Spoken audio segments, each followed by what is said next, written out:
My name is Dr. Jason Whitham. This is bit 477-577, North Carolina State University course in bioinformatics. This video is the second part of a series of 2 short videos.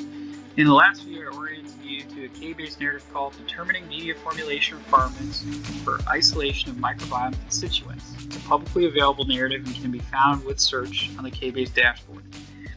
In this video, we'll go through the details of applications in the narrative, which will enable you to extract microbial genomes from metagenomes, perform phylogenomic analysis, metabolic modeling, and ultimately predict media ingredients for isolating uncultured members of microbiomes.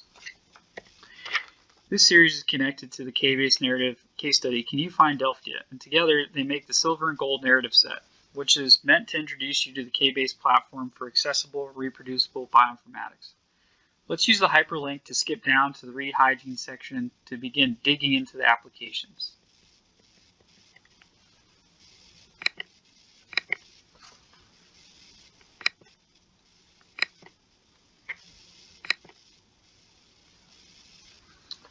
Use the plus box in the upper right corner to expand cells that are collapsed. You can probably guess that the minus box collapses the cell. Click the ellipsis to see options to delete the cell, view code, and info. Use the up and down arrows to rearrange the cells. Let's expand the import application cell.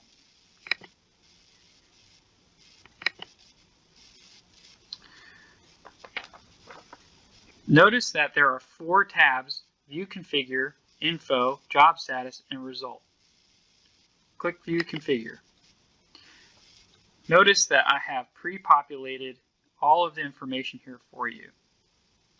As it is, the application will import a FASTQ file with this name from the staging area.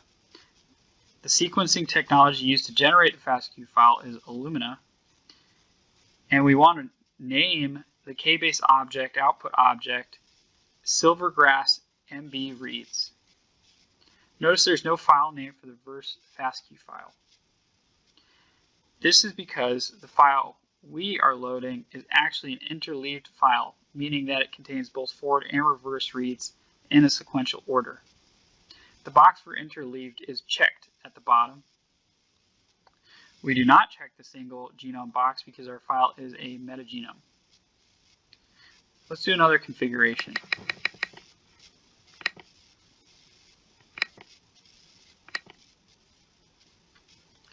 In this cell, all we need to do is add a read file object.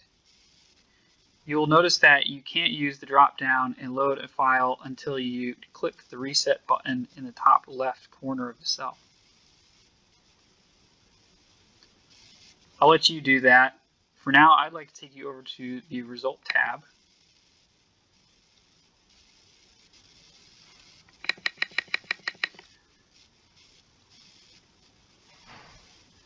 In this FASTQ report, you can see there's a big red X.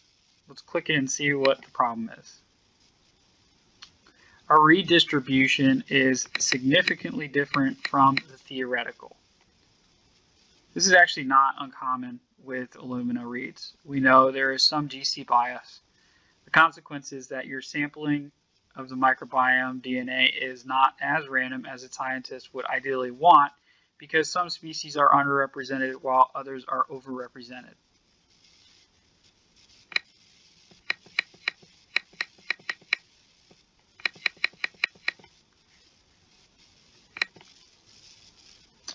Using the KJU application in the classified taxonomy section will allow us to predict the organisms in our metagenome dataset based on sequences in the unassembled reads. So you become familiar with how to insert applications and configure them, I'm going to demonstrate this with the KJU cell. Go to the Apps window in the bottom left corner of the page. Click the arrow in the top right corner of the Apps and search for KJU. Click the application and it's populated into the narrative.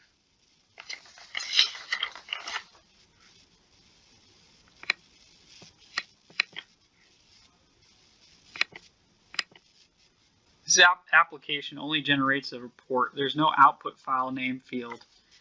With other applications, you'll need to provide a different output file name in the configuration to avoid errors. Let's move on to the assembly section.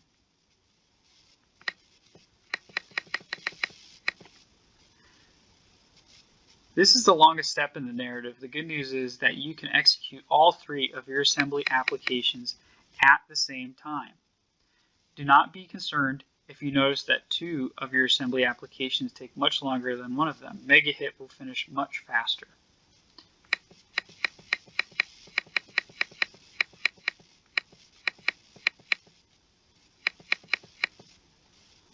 After assembly, the rest of the narrative is very fast.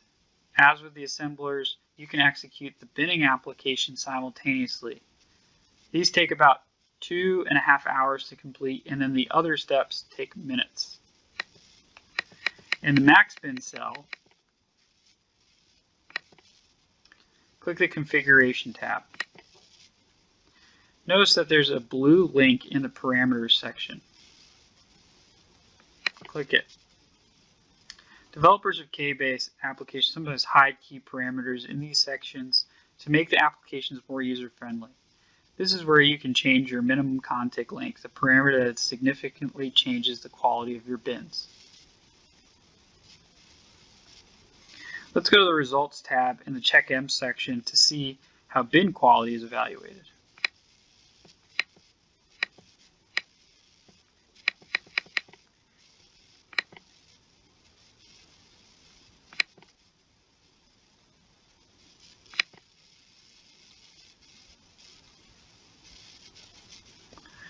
The application checks for the presence and absence of single copy conserved marker genes. If there are multiple copies of genes that are supposed to be single copy, that suggests there are multiple strains or species in a single bin, and CheckM consequently increases the heterogeneity and contamination metrics. Contamination greater than 100% indicates that recovered bin likely contains multiple organisms.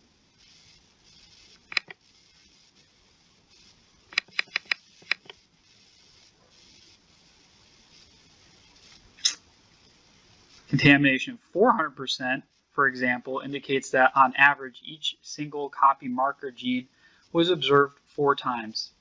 Strain heterogeneity is more easily viewed as an index between 0, no strain heterogeneity, and 100, all markers present greater than 1 appear to be from closely related organisms. Note that the bin number will change each time you run the binning program. The results will also change if you go through the whole narrative and use a new random sample of 100 million reads. The last two cells that I'd like to go over are the output cells for the first build metabolic model cell and the application cell for the second build metabolic model cell. In the output cell for the first build metabolic model, there's several tabs to explore. The one that I want to highlight is the Pathway tab. Click this, and at the bottom you'll see pages of entries of KEGG maps. Click the citric acid cycle, TCA cycle. Here you can see the reactions that are present based on annotated genes in your MAG. Now you know how to find what metabolic pathways are present and absent in your MAG. Skip down to the second build metabolic model cell.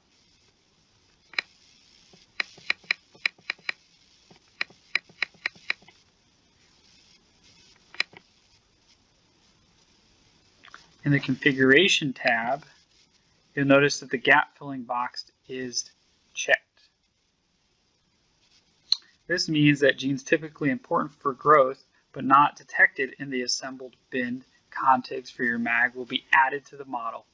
Click the Results tab and you'll find a list of gap-filled reactions.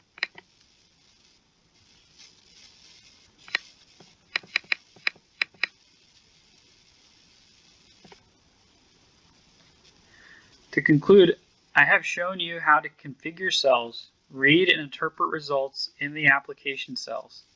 You're now ready to look for MAGs in the metagenomic data provided in the narrative and learn the KBase platform by working through this narrative. Occasionally apps will fail, and in those situations you can submit a ticket to the help desk and re-execute the application. Thanks for watching. Hope you can find a novel species.